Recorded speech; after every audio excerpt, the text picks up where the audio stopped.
Olá, para você que nos assiste aqui pela TV Câmara, começa agora o programa Questão de Ordem, onde você fica sabendo um pouco mais da atividade legislativa aqui da Câmara Municipal, conhece um pouco mais do trabalho dos vereadores de São José do Rio Preto.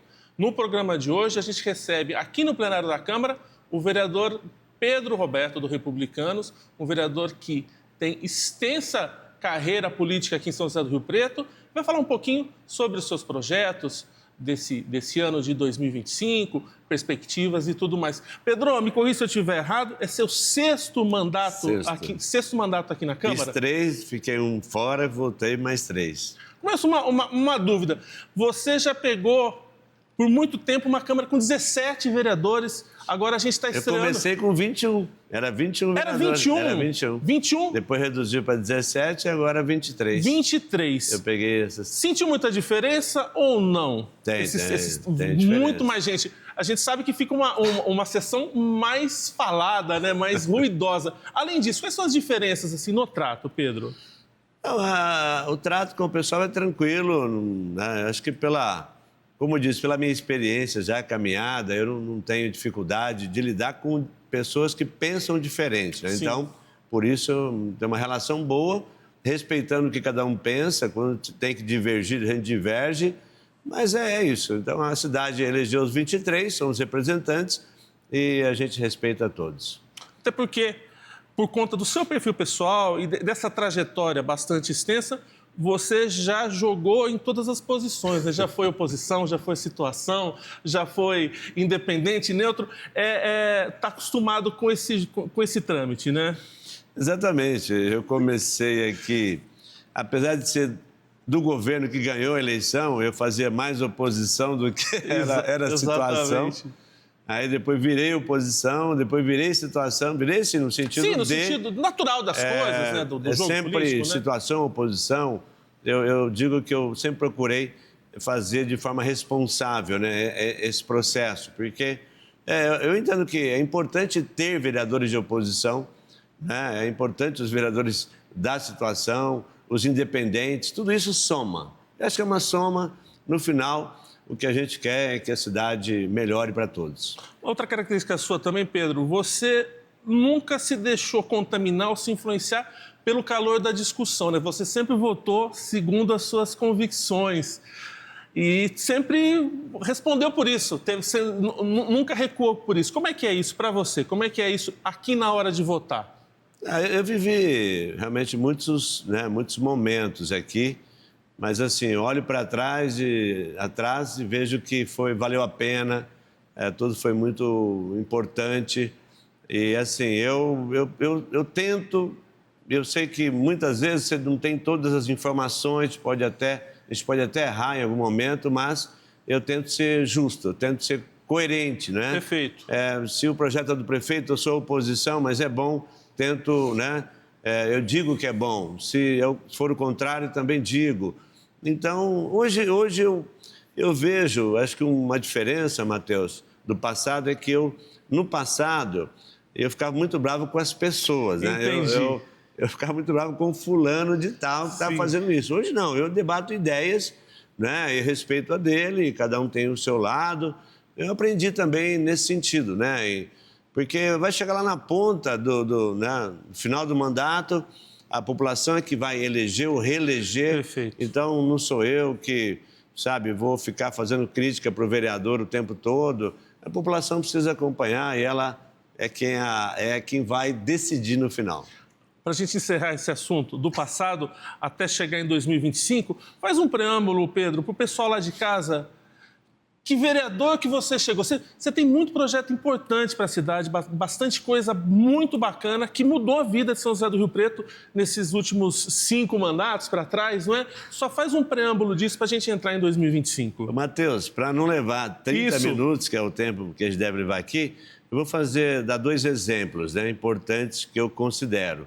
Eu falo que o vereador tem 3 coisas que ele deve fazer. Criar lei que serve para alguma coisa, fazer estudos, né, que possa ajudar a cidade e fiscalizar. Basicamente é isso. E, em termos de leis, eu cito a lei contra a fila do banco, Certo. que essa é a tradicional, uma lei... referência nacional, né? Dos 15 minutos, virou uma referência nacional, muitas cidades copiaram. Para dar uma informação da importância dessa lei, Matheus, nós fizemos a lei, a Febraban tentou derrubar, não derrubou, isso em 2005. Em São Paulo, a Febraban derrubou a lei de São Paulo. Olha só, né, a importância da nossa lei, que foi estudada, pensada, dos 15 minutos, ajudou as pessoas e já proporcionou ao município mais de 30 milhões também em recurso. Entrou, que bacana. Que os bancos já pagaram, não é que vai entrar, já entrou ao longo desse tempo. Eu considero também um outro trabalho importante, a SEV do tratamento de esgoto. Também, há algum tempo, quando o prefeito, à época, queria tratar o esgoto, eu, a vereadora Eni, a vereadora Regina, visitamos 14 cidades e, ao final, mostramos que aquele caminho que o prefeito queria não era o melhor, ia impactar. Você que paga aí 70, 80, 100 reais de conta de água e esgoto, se tivesse privatizado, talvez você estivesse pagando o dobro. Então, para isso, teve vereadores aqui, um deles fui eu, que lutou para que isso não acontecesse. Então, muita gente não sabe, né, que a gente fez isso, nem a lei da fila, nem essa luta contra o tratamento, contra a privatização do tratamento de esgoto. Isso foi também muito importante. E muitas outras ações ligadas à causa animal, idoso, meio ambiente. Enfim, nós evitamos, por exemplo, a venda de parte das áreas do IPA, que seria, né, certamente dizimada praticamente a nossa floresta. Perfeito. Então, são muitas ações e tenho muito orgulho de ter feito o que fiz. Chegamos em 2025, Pedro. Queria que você fizesse um panorama, a gente já passou do meio do ano. Como é que foram esses primeiros meses aí dessa administração, uma administração nova, assumindo em muitos sentidos, né? Depois de uma alternância entre Edinho, Valdomiro, Edinho de novo, uma outra vertente. Como é que tem sido, como é que você vê a administração da cidade nesses primeiros meses? Bom, vamos lá. Eu não trabalhei para o prefeito atual, na campanha a gente trabalhou para outro candidato. E hoje, depois de praticamente 8 meses, a gente vê que foi importante essa mudança, foi importante. Né? O coronel, ele colocou gente nova, ele é uma pessoa nova na política, apesar dele, pelo que ele fez na vida, comandou, foi comandante, e ele mesmo falava na campanha que já tinha lidado com orçamento, essas coisas todas. Lógico que é normal o governo novo, qualquer que seja o governo, bate cabeça, eu falo. Talvez não é porque não está enxergando nada, é complicado. Eu digo que administrar Rio Preto, Matheus, não é fácil, é uma cidade complexa, mais de 500 mil habitantes, Sim. 140 escolas, 27 UBSs, é uma imensidão de professores, de pessoas de todo, né, na área da saúde e outras áreas também. E você administrar isso, tudo isso, às vezes dá a impressão que o orçamento nosso é muito grande, mas não é. Não é, né? Se você começar a dividir, fatiar, educação, saúde, meio ambiente, né, serviços gerais, aí você fala, poxa, assistência social.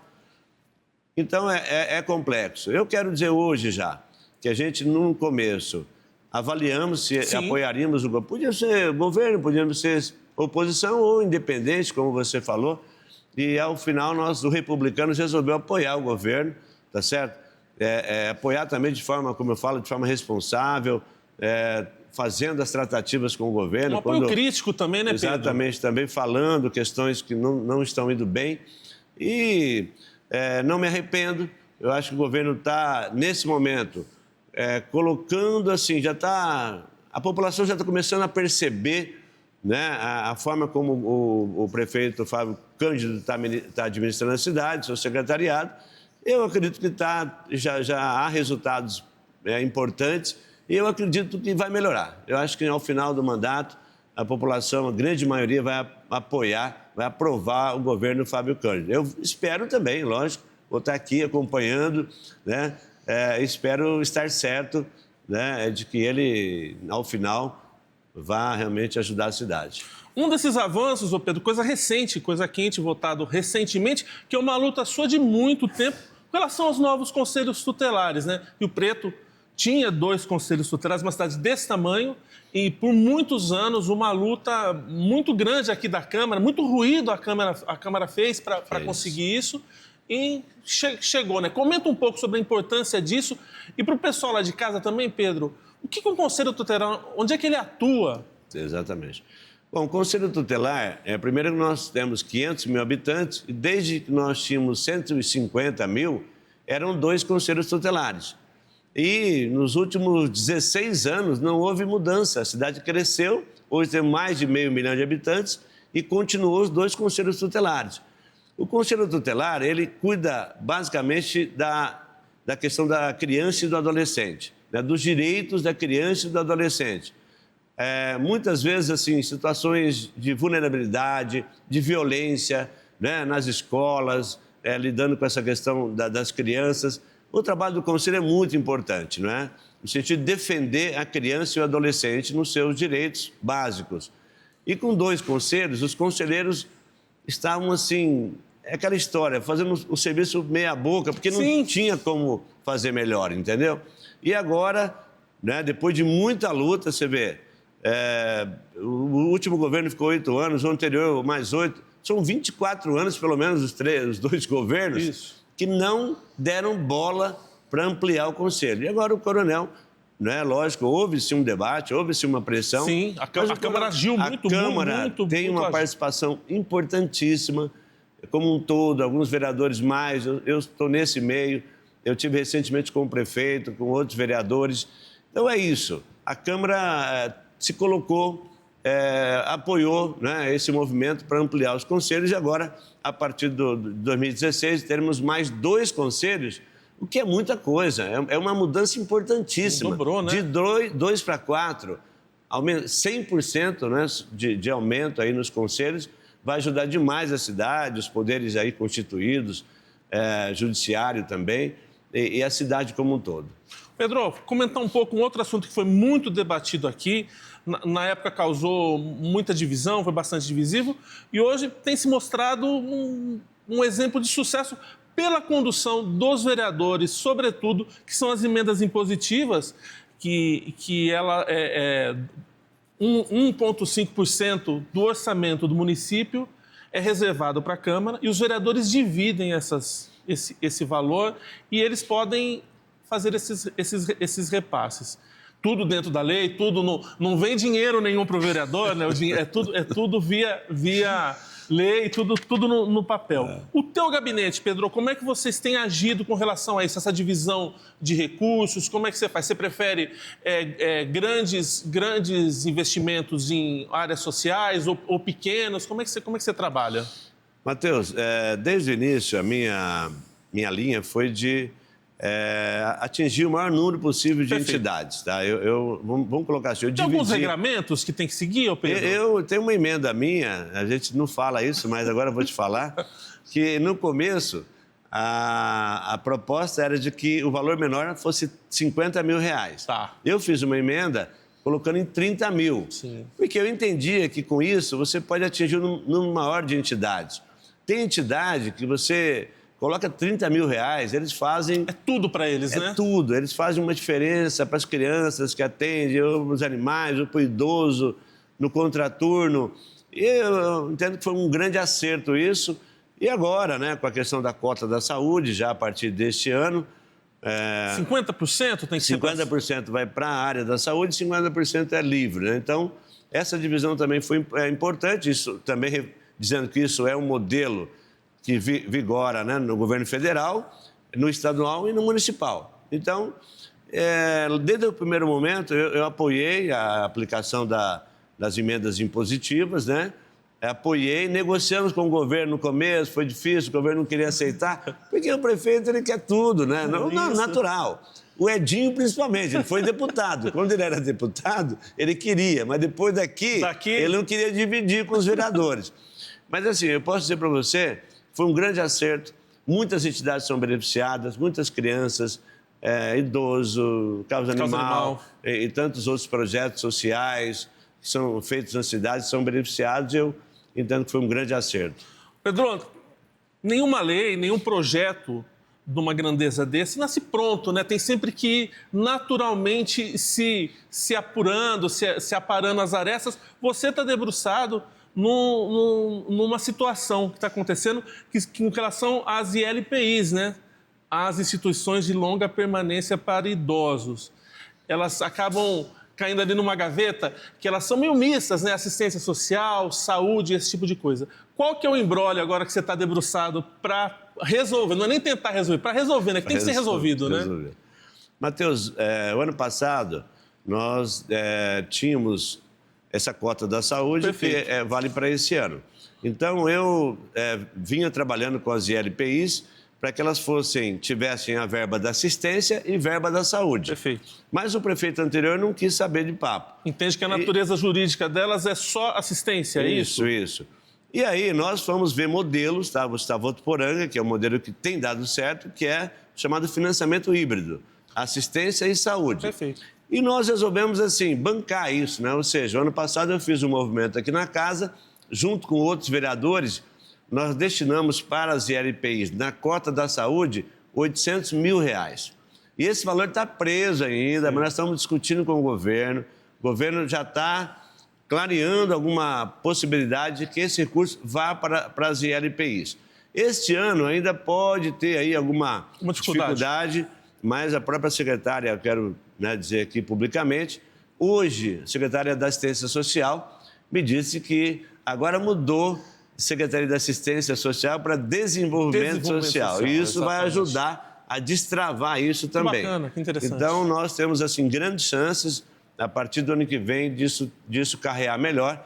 A gente ajudar os lares, fica aqui meu reconhecimento, meu carinho, porque os lares, Matheus, são todos, as direções são todos voluntários, pessoas abnegadas, que merecem o nosso respeito. Vai aqui meu muito obrigado aí a todos os gestores dos lares pelo trabalho que faz em acolhimento aos nossos idosos. Uma luta sua antiga, né? Você sempre fez questão de abrir as portas do gabinete em audiências, em reuniões para o pessoal dos lares, né? Sempre que tem algum problema, eles procuram o seu gabinete, né? Quando eu comecei, essa coisa do idoso estava ainda muito morna, né? Hoje se fala em idoso... É um assunto do momento, é um assunto que está aí, né? Hoje, o Rio Preto é considerado a cidade do estado de São Paulo com o maior percentual de idosos. Então, isso está em voga. Eu acho que também é importante que haja um movimento. Esse movimento cresceu muito, mas a gente já está nele, já faz assim, uma série de anos, né? Que a gente vem dando uma olhada com carinho para essa questão do idoso. Pedro, queria que você comentasse também, essa também recentíssima, uma lei sua, que parece que foi a onda do momento, né? Depois que essa lei você trouxe para discussão aqui, eu vi em noticiário nacional em várias cidades do Brasil, que são políticas públicas para a apicultura e a meliponicultura, não é? Uma lei que acabou de passar, o mel é um alimento ancestral, mas agora parece que está muito, muito em voga, né? O que essa lei determina? Matheus, a questão das abelhas sem ferrão, que é o meu projeto, de uma forma aí de desenvolver e proteger as abelhas. Desenvolver quem trabalha com abelha, que produz o mel, mas também criar uma cultura da proteção às abelhas, dada a sua importância para a questão ambiental. Inclusive, a gente sempre tem que registrar aqui, foi uma sugestão da professora Sandra Zanata, da Escola Alzira do Vale Hollenberg, que tem um projeto que eu participo desde o começo, chamado Salvando Piedadinha. E ela introduziu as abelhas para ajudar a salvar ali a área, né, de mata do córrego. Levou para a escola, já tem trabalhos na escola com os alunos, que é uma escola estadual. E daí ela sugeriu a criação, né, a proposta da lei, nós fizemos o projeto, melhoramos, copiamos de Farroupilha, fica aqui o nosso agradecimento à Farroupilha, no Sul, e melhoramos um pouco a lei, colocando a questão também, se a pessoa, por exemplo, ninguém pode matar um enxame, né, das penalidades. Perfeito. E essa lei, como você falou, depois que nós aprovamos... De fato. Já teve evento aqui no Zoo, falando da meliponicultura. Há matérias, como você falou, aqui os jornais da cidade têm abordado esse assunto, porque realmente ele é importante. Então, as abelhas têm o processo, elas fazem o processo da polinização. Então, já é provado cientificamente. Por exemplo, vamos pegar um produtor de açaí. Se ele não tiver as abelhas, produz menos do que com as abelhas. Então, ele vai normalmente ter as abelhas lá, já é uma experiência aqui, dita aqui pelo Rubens, né, Rubens Baldassa, que é um especialista na questão das abelhas, já veio usar a tribuna da Câmara. Então, é isso. Eu acho que esse assunto ele está em voga e é importante que as pessoas saibam para não matar qualquer que seja a abelha, mas hoje existem muitas abelhas sem ferrão. Essas piquititicas aí que você vê por aí, é tudo sem ferrão, não fazem mal nenhum. Até tem umas maiores um pouquinho também que são sem ferrão. Eu soube, Matheus, com tudo isso, tem mais de 300 espécies do Brasil de abelhas sem ferrão. Tem regiões no país que produzem um própolis e o mel, né, de abelha, que chega a custar R$ 180 o litro por conta das suas propriedades. Então é muito importante. Tem também um pessoal que está realmente produzindo mel, exportando mel. Então ele tem um aspecto econômico e tem um aspecto ambiental extremamente importante. Pedro, você falou do exemplo de Farroupilha e é um papel do vereador, na verdade, além de ficar dentro, atendendo às demandas da cidade, ser um investigador, né? Ver onde está funcionando as coisas boas e tentar trazer para São José do Rio Preto. Você recentemente esteve em Campinas, me parece, justamente vendo modelos práticos, né? A respeito das PPPs. As parcerias públicos-privadas também, a público-privado, que acabou de ser uma lei que acabou de passar na Câmara, bastante divisiva. E, primeiro, o que você viu lá em Campinas? E, segundo, o que você acha desse projeto, Pedro? Você foi muito lúcido para falar na discussão de vamos testar, né? Vamos ver o que vai ser, né? Porque é novo para todo mundo, né? Exatamente, Matheus. Antes do vereador, eu falo que a gente é um clínico geral, como você falou, né? A gente está em todas as áreas. O pessoal vem, desde o mato alto, o problema do buraco, o problema do cachorro, da educação, da assistência, do autista, do meio ambiente. E a gente não sabe tudo, a gente não conhece tudo. Então, eu sempre me dispus a buscar informação. Então, se tem um projeto, está falando de PPP, nós já estamos nesse debate há algum tempo, mas mesmo assim não tinha muitas informações, era preciso buscar informações. Busquei informações, eu queria conhecer algum modelo que tivesse, né, prosperado, na prática. E eu fui a Campinas, lá com o secretário de Serviços Urbanos, né, o Ernesto, um cara espetacular, 50 anos de prefeitura lá, professor, cara fantástico.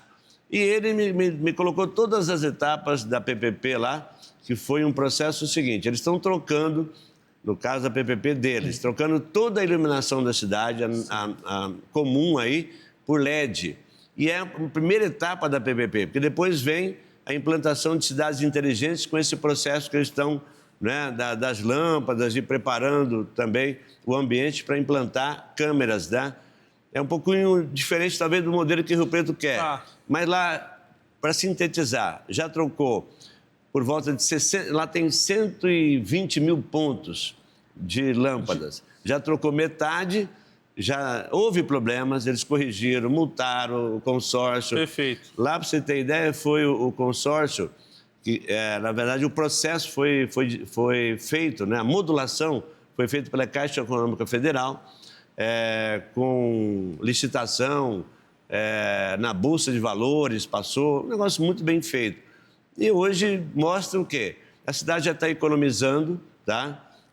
Porque lá o dinheiro que está sendo utilizado nesse projeto é da taxa de iluminação pública. Detalhe importantíssimo, a população não está colocando nem um centavo a mais do bolso, entendeu? É um modelo que eles fizeram, está dando certo, está caminhando bem e eles já estão com uma outra proposta lá para mexer com a questão dos resíduos sólidos, que eu fiquei de voltar para ver também.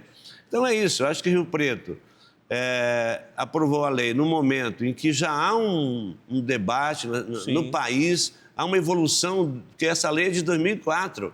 Então o governo federal já fez PPPs, outros governos já fizeram. Então eu acho que Rio Preto tem a vantagem de pegar tudo isso que deu certo, que não deu certo e tentar fazer o melhor. Então eu acho que é um instrumento importante para o prefeito. Eu confio que o prefeito e o seu secretariado vão usar da melhor forma possível. Nós vamos ver em breve aí resultados da PPP aqui em nossa cidade.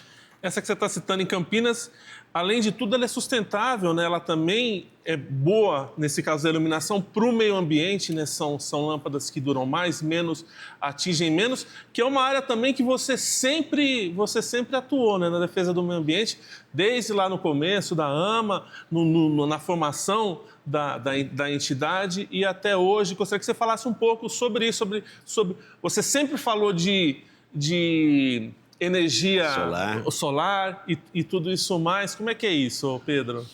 Eu sou, né, um fanático pela questão ambiental, no sentido de que nós temos que proteger o meio ambiente. O meio ambiente não é bom para nós, né? Não é bom, ou melhor, proteger o meio ambiente não é bom para o meio ambiente, é bom para nós, né? E para as futuras gerações.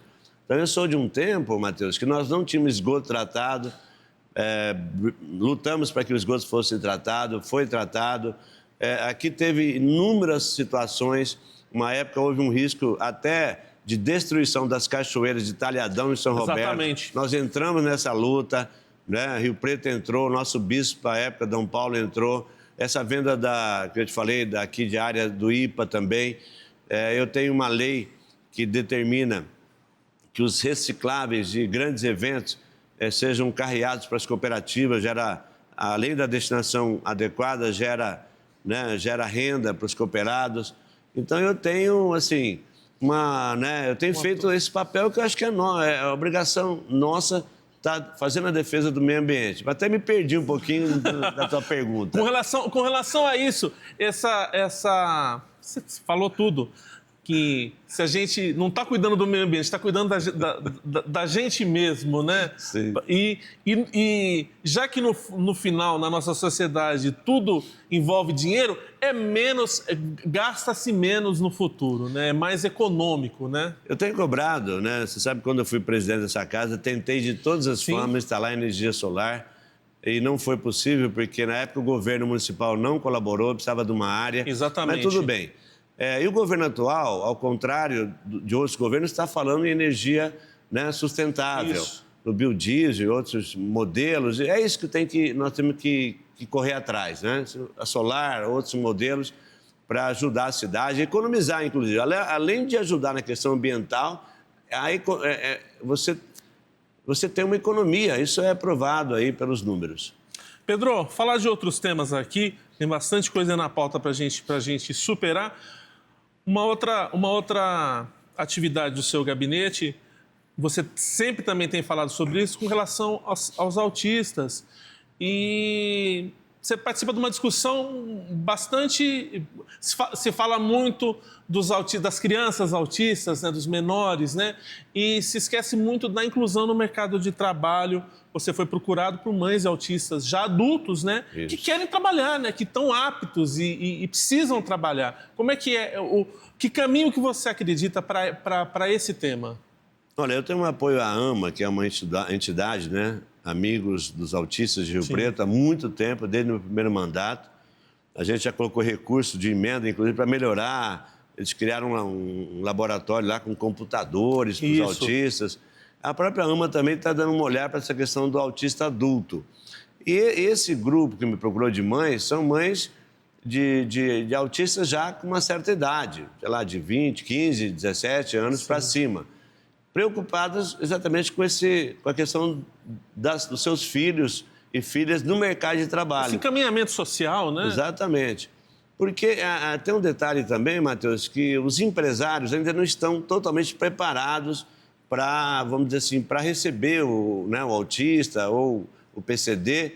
E nós estamos fazendo um processo. Fui ao secretário do Trabalho, que nos recebeu muito bem, e já há alguns encaminhamentos, né, de atividade com a OAB, com a CIRP e de formação também. Em breve vamos ter novidades. Então, a gente está trabalhando esse lado, né, de um grupo de mães, de uma parte da sociedade que precisa dessa atenção. Fora o debate com a questão do autista na rede educacional. Sim, você participou recente, né? Participamos aqui recente de uma audiência, né? Aliás, já foi um dos autores da audiência, né, na Comissão de Cidadania.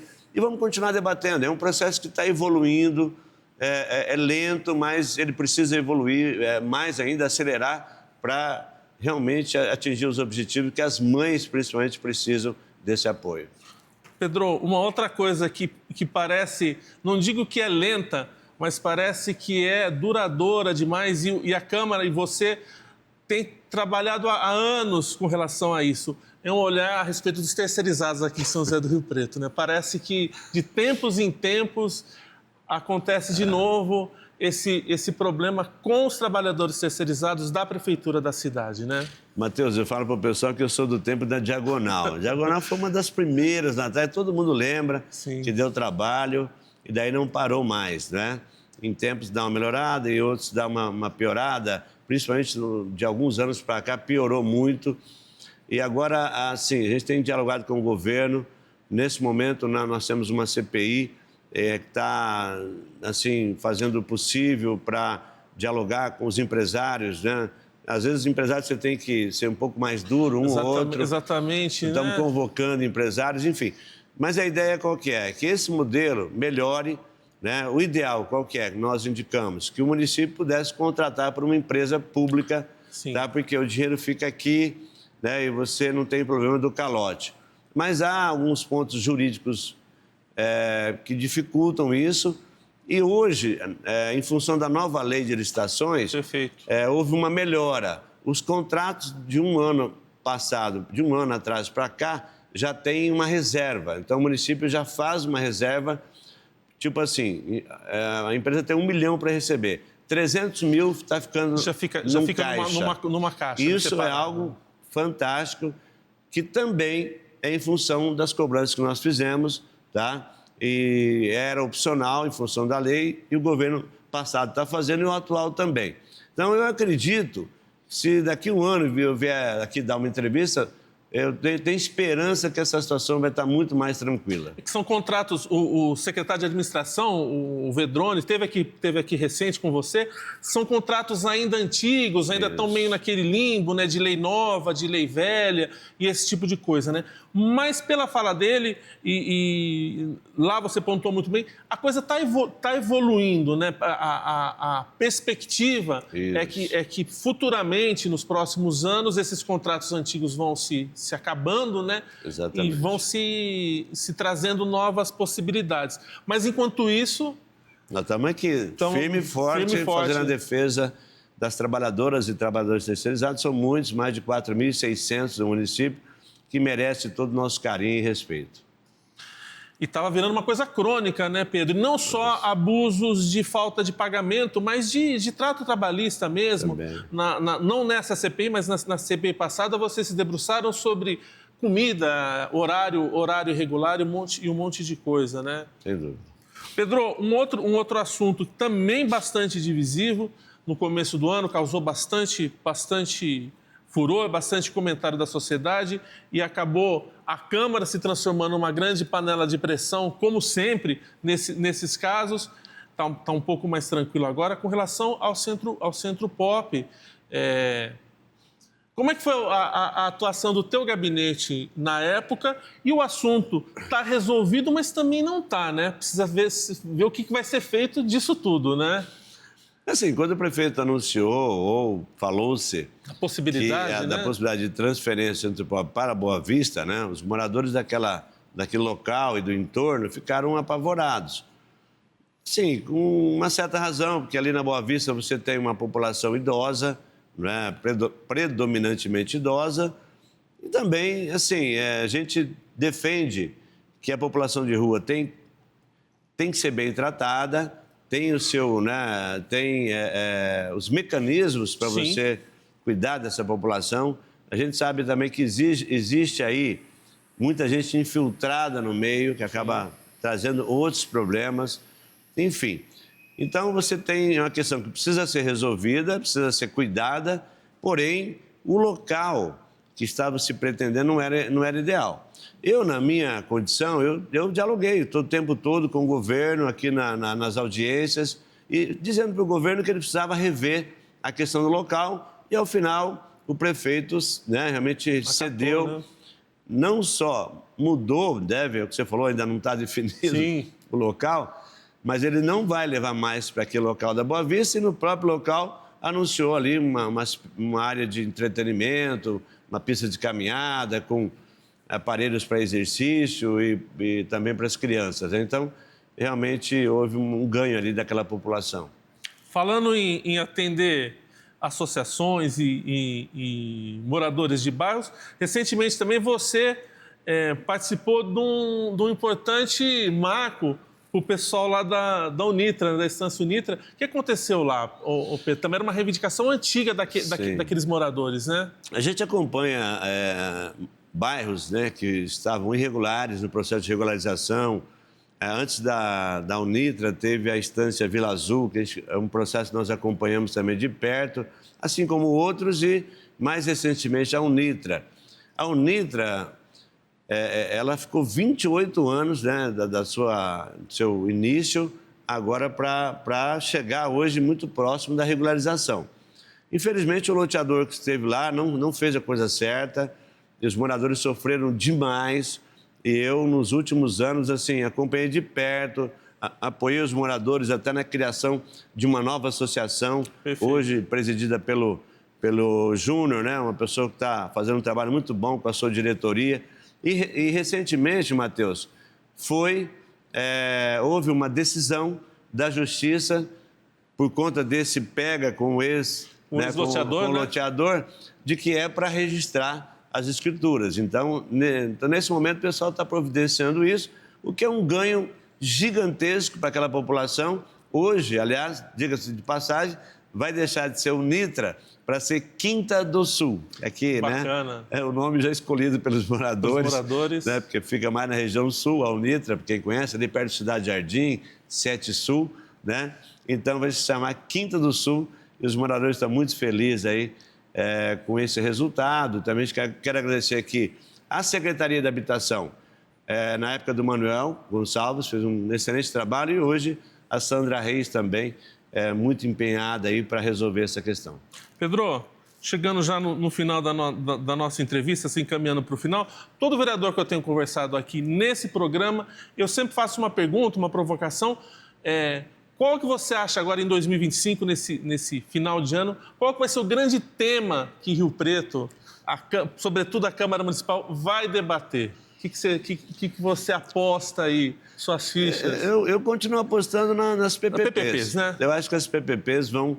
Porque tem um detalhe importante, é bom dizer para quem está acompanhando a gente, nós aprovamos, na aprovação do projeto, uma emenda, né, que todo o projeto vai passar aqui pela casa por uma audiência 30 dias antes, no mínimo, do edital. Isso é muito importante para ouvir, para debater, para tentar melhorar o projeto. Eu acho que nós vamos continuar debatendo o PPP aí por um bom tempo aqui na casa. Eu acho que aí, junto com a PPP vem a questão da educação. Isso. Porque eu tenho defendido, sim, de que o prefeito deve utilizar a PPP para reformar as escolas, para melhorar a condição das escolas. Porque a PPP não vai tirar nada dos diretores, dos coordenadores, a gestão continua com o município. Sim. E também outras questões ligadas à segurança, né, que é um projeto do prefeito aí, do Smart Rio Preto, né? Rio Preto. Você chegou a participar, conhecer o projeto lá em São Paulo, Fui conhecer em São Pedro? Paulo também, foi outra viagem que eu fiz a São Paulo, conhecendo o Smart Sampa. É um modelo um pouquinho diferente aqui, mas na mesma linha, onde vai ter aqui, segundo o prefeito, a princípio 3.000 câmeras, monitorando a cidade, interagindo com a Guarda Municipal, com a polícia, algo que pode dar uma guinada aí também na questão da segurança pública, além da questão da iluminação, que vai melhorar, como foi o caso de Campinas. Então, tem muita coisa aí que eu espero que a PPP possa nos ajudar. Pedro, alguma coisa que faltou, que você gostaria antes da gente encerrar, de você deixar aberto o gabinete para o pessoal lá de casa? Não, eu faço questão, no final, sempre de dizer que o mandato do vereador ele pode ser melhor com a participação da população. O vereador não sabe tudo, o vereador não tem uma bola, né, de cristal, entendeu? Sim. Então, eu faço um convite novamente a todos que nos acompanham para interagir com o nosso mandato. Entra lá na rede social, vereador Pedro Roberto, Instagram, Facebook, ou pessoalmente aqui, a minha assessoria está sempre à disposição. E a gente promete uma coisa para você, a gente não vai ficar fazendo promessa. Sempre dá para fazer? Vamos lá, vamos tentar, vamos conversar. E aí né? Você falou, são muitas questões, a questão da causa animal, que a gente sempre defendeu, tem aí uma clínica, né? Quase para ser, logo em breve, espero que ela seja inaugurada, que vai ajudar muito na causa animal. Enfim, a gente quer interagir, quer continuar ajudando a cidade, ajudando as pessoas e os animais também. É isso, eu conversei com o vereador Pedro Roberto, todos os contatos do gabinete do Pedro já estavam ali embaixo no GC enquanto ele falava, e eu encerro por aqui. Você continua com a nossa programação. Se você gostou desse programa e quiser revê-lo, basta procurar no YouTube. Nós estamos lá como TV Câmara São José do Rio Preto. Eu me despeço agora e você continua com a gente e com a nossa programação. Tchau, tchau.